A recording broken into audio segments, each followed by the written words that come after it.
One important aspect is people are eating much more than what they should eat. Between one meal and the next meal, there must be an 8-hour space. Whatever you have health problems, minimum 50% will go away in 6 weeks' time.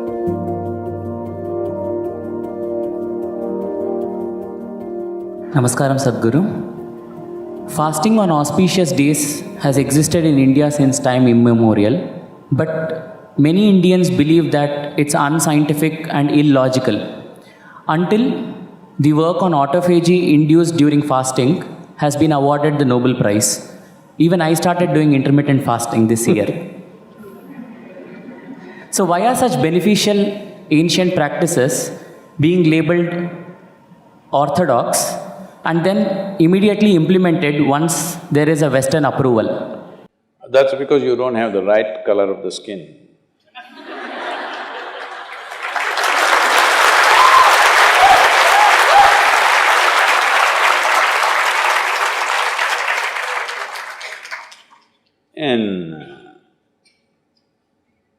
I've been talking about this for 40 years, all right?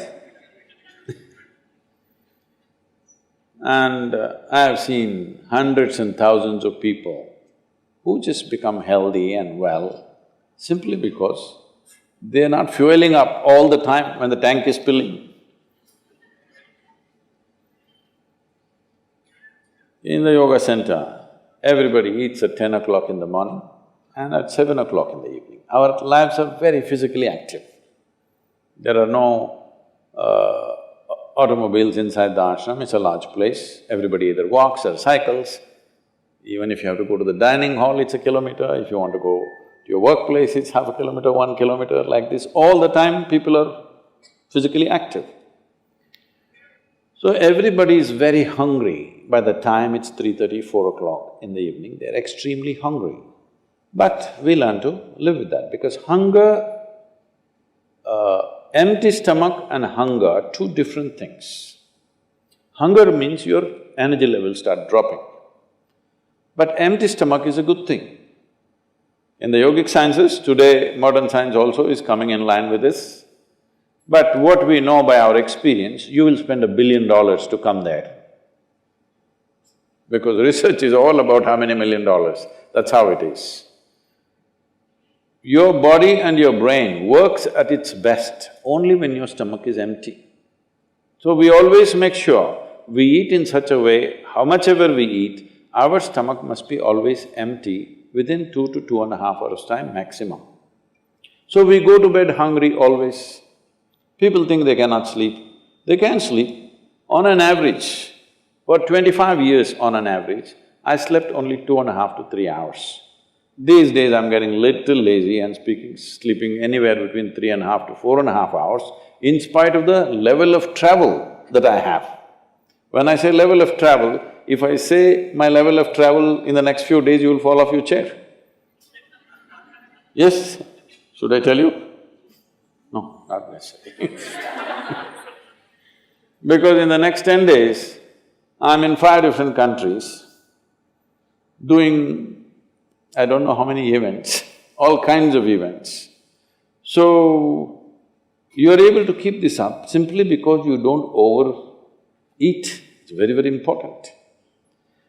Everybody eats 2 meals. I generally eat only 1 meal, 4:35 in the evening, because I don't like to sit in front of the plate and worry about how much to eat. I like to eat well. So, 4:35 in the evening, if I eat a meal, it's only next day. Is this enough? Am I looking okay? Hello? I'm not looking like your patient, isn't it? I'm not going to come to you because any correction and purification that needs to happen in the body, your stomach needs to be empty. It's very, very important. Otherwise, the purification on the cellular level will not happen. You pile up things and then you have all kinds of problems. The first thing is inertia in the body. Inertia means there are many levels of inertia. If you don't notice all that, the amount of sleep that you have is inertia. All of you have come here to live or… Hello? To live, right? Not here, I'm saying into this life. You want to live or… The intention of life is to live, isn't it? But because you talked about American doctors, this is all being picked up here also. All American doctors say minimum 7 to 8 hours you must sleep.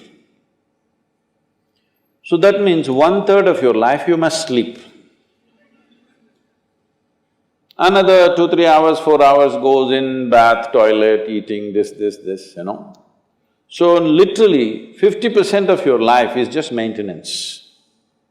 Suppose you have a vehicle, you have a motorcycle or a car, if it goes to service 1 day in a month, all right to keep it. If it goes to service 15 days in a month, this is a nuisance, isn't it so? Most people have made their systems into a nuisance because their own body is a big impediment in their life. Anything they want to do, their body will not allow them to do. So in this there are many aspects. One important aspect is people are eating much more than what they should eat. Simply because they have been told, you must eat more, otherwise you will become weak, this, that. No, it is the way you keep your body. Today everybody is trying to work towards a fuel-efficient car, motorcycle, everything. This means what? If the machine runs smoothly, it'll consume less fuel, isn't it? So if you sit here and you are very much at ease, now it'll consume less fuel. If you like this all the time, then it'll consume more fuel, it'll want you to eat. Compulsiveness will come about this. So, this new name, intermittent eating, you should see, in United States, people come to our programs will run 10 hours, 12 hours. So, but they will come with some biscuit and something else. They say, I have sugar intolerance, I have to eat. I tell them, you just be here, you're not going to die, I'll ensure, because I don't want anybody dead on my hands, all right? I'll make sure. You first day, no, I have to eat. By third day, they gave up all that. 12 hours without food they sat there, they're perfectly fine. See, health is not something you can do from outside. Health is something you have to do from within. From outside, when something goes wrong, you can seek some help. But all the time something is wrong with you, this means what? You're a faulty machine. Yes? All the time something is wrong with you, why? That's not how this is designed. This is designed for health. Every cell in your body is designed to create health, isn't it? They're all working hard to create health, except you. So, minimum 8 hours gap is what is recommended in yoga. Between one meal and the next meal, there must be an 8-hour space. If you do this, you will see half your problems of health, whatever you have health problems, minimum 50% will go away in 6 weeks' time. If you do certain other things which may right now seem little extreme to you, if you have a little yogic practice, something meditative within you, then you will see 90% of your problem will go off. 10% if it still persists, we can treat it. Now, it's become like this, the healthcare systems, especially where there is heavy insurance policies. People are eating and drinking all kinds of rubbish, go to the doctor and say, fix me. This is not how it works